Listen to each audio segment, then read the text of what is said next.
먼저 김민석 당 대표님께서 인사 말씀을 하시겠습니다. 네, 반갑습니다. 더불어민주당 당대표 김민석입니다. 정부 측의 국무총리에서 당 측으로 자리를 옮겼습니다. 당정청 일체로 이재명 정부 성공이라는 방향은 갖되 군자는 표변이라는 옛말처럼 자리에 맞게 변화된 역할을 하겠습니다. 정부를 만들고 또 재창출도 해야 하는 그러한 동지적 책임감, 또 민심을 반영해서 입법을 담당해야 하는 입법자적 책임감을 가지고 당에서 정부와는 다르게 역할에 충실하겠습니다. 최종 결론을 낼 때까지는 건강한 긴장감을 잃지 않고 정부와 치열하게 토론하겠습니다. 오늘 안건은 2026년 세제 개편안, 수도권 주택 공급 방안, 중점 법안 추진 방안 등입니다. 특히 부동산 세제 개편안과 수도권 주택 공급 방안은 국민적 관심이 매우 높은 사안입니다. 정부와 대통령님의 부동산 공급 확대 기조와 세제 개편 방향에 원칙적으로 공감하는 위에서 몇 가지 보완 의견을 드립니다. 비거주 1주택자에 대해서는 현실의 다양한 부득이한 비거주 사유를 폭 넓게 인정하면서 사각지대가 없어져야 한다고 생각합니다. 종부세의 경우에는 현 제도를 유지하더라도 공시가격 상승에 따른 비거주자의 세 부담이 자연 증가하는 측면이 있기 때문에 비거주 1주택자에 대한 종부세 기본 공제를 12억 원에서 9억 원으로 조정하고 종부세 세부담 상한을 200%로 늘리는 세제 개편에 대해서는 깊이 있는 수기가 필요하다고 봅니다.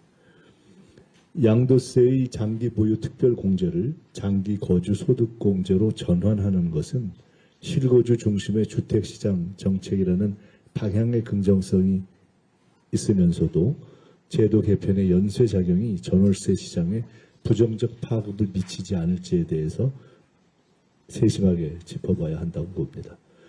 주거 안정의 핵심은 무엇보다도 공급 확대입니다.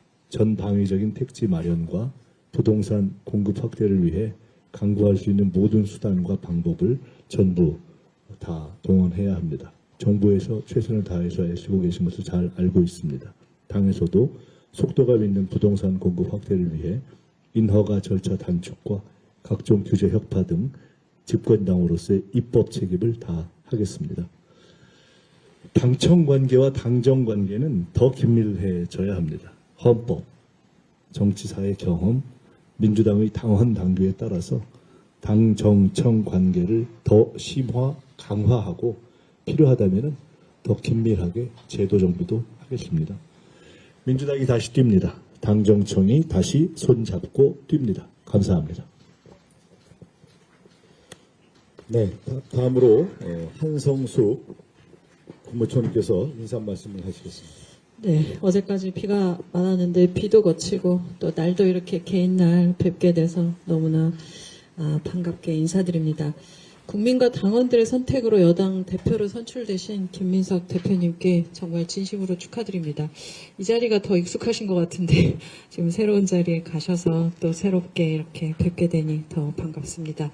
함께 지도부를 이끌어가게 된 한병도 원내대표님과 한정혜 사무총장님 그리고 권칠승 정책위원장님께도 축하의 말씀을 함께 드립니다.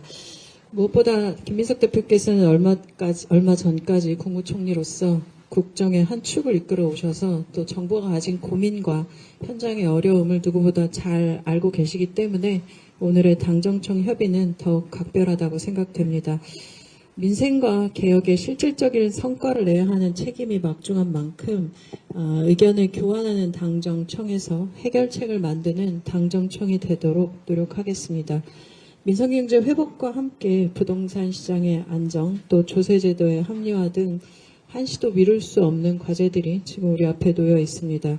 세제 개편과 부동산 문제는 국민의 관심과 또 체감도가 높은 사안인 만큼 여러 작은 제도 변화의 하나도 또 국민 생활에 미치는 파급력이 높은 만큼 아까 당대표께서 말씀 주신 것처럼 여러 가지 부분에서 세심하게 보고 함께 정교하게 접근해야 된다는 생각입니다. 이런 차원에서 오늘 이 자리에서는 2016 세제 개편안과 함께 수도권 주택 공급 방안을 어떻게 신속하게 할 것인지, 또 민생 법안에 관련된 중점 법안 추진 방안도 함께 살펴보고자 합니다. 주요 내용을 당 정청이 함께 점검해서 신속하게 보완하고 추진해서 국민의 삶이 하루라도 빨리 조금이라도 나아질 수 있도록 적극적으로 움직여야 될 때라고 생각합니다. 내일 예결위를 시작으로 해서 국정감사를 비롯해 국회 주요 일정들이 예정되어 있는 상황입니다. 정부의 정책의 취지와 내용을 국민들에게 소상하게 설명드리는 좋은 기회로 삼도록 하겠습니다. 당에서도 현장에서 국민들께서 궁금해하시는 분들을 잘 짚어주시고 함께 설명해 주신다면 국정의 성과를 국민께 제대로 전달하는 데 큰 힘이 될 것입니다. 정부는 호우로 피해를 입은 거제와 통영 일부 지역을 특별 재난지역으로 우선 선포했습니다. 피해 주민들이 하루빨리 일상을 회복할 수 있도록 필요한 지원을 신속하게 집행하고 피해 복구에도 만전을 기하도록 하겠습니다.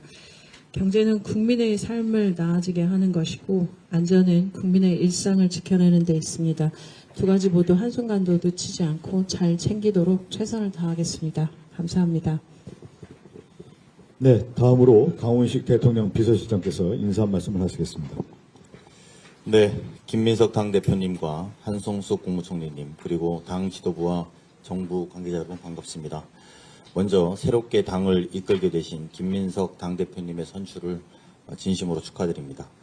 저는 김민석 대표님과 신임 지도부가 유능하고 책임감 있는 국정 동반자로서 국민의 기대에 부응해 주실 것이라고 확신하고 있습니다. 앞으로 당정청이 굳건한 원팀이 되어 긴밀하게 소통하고 국민께서 체감할 수 있는 성과로 답해 나가기를 기대합니다.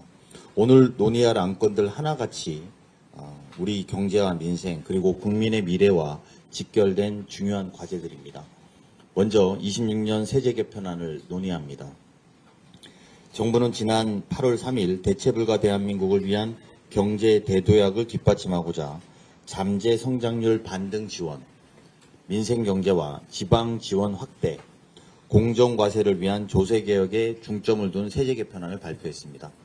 이재명 대통령이 지난 11일 국무회의에서 말씀한 바와 같이 세제 개편안은 결정된 정책을 일방적으로 발표한 것이 아니라 국민의 의견을 듣기 위한 출발점인 안을 발표한 것입니다. 실제로 입법 예고 기간이었던 8월 3일부터 20일까지 다양하고 참신한 국민들의 의견과 아이디어가 제출되었습니다.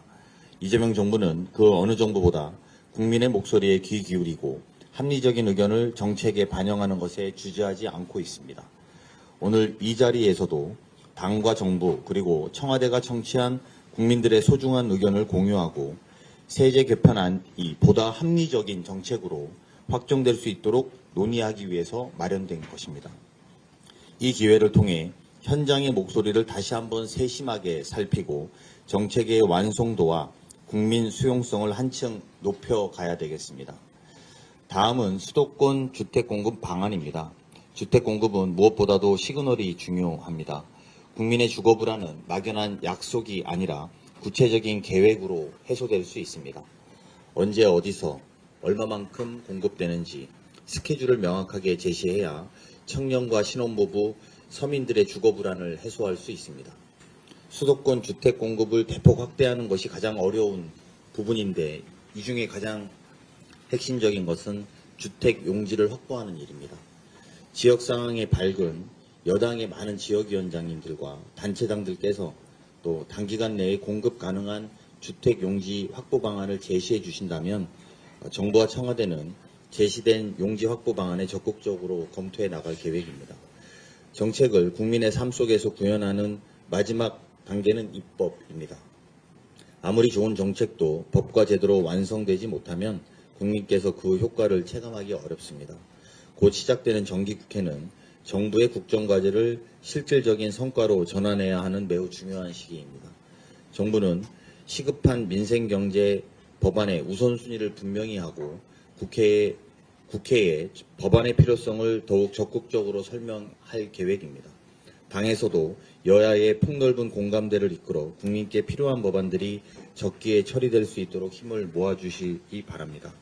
새로운 당대표님 선출을 기점으로 당정청이 함께 국민께 드린 약속을 하나하나 성과와 결과로 만들어내서 대체불가 대한민국으로 힘차게 나아갈 것이라고 확신합니다. 감사합니다.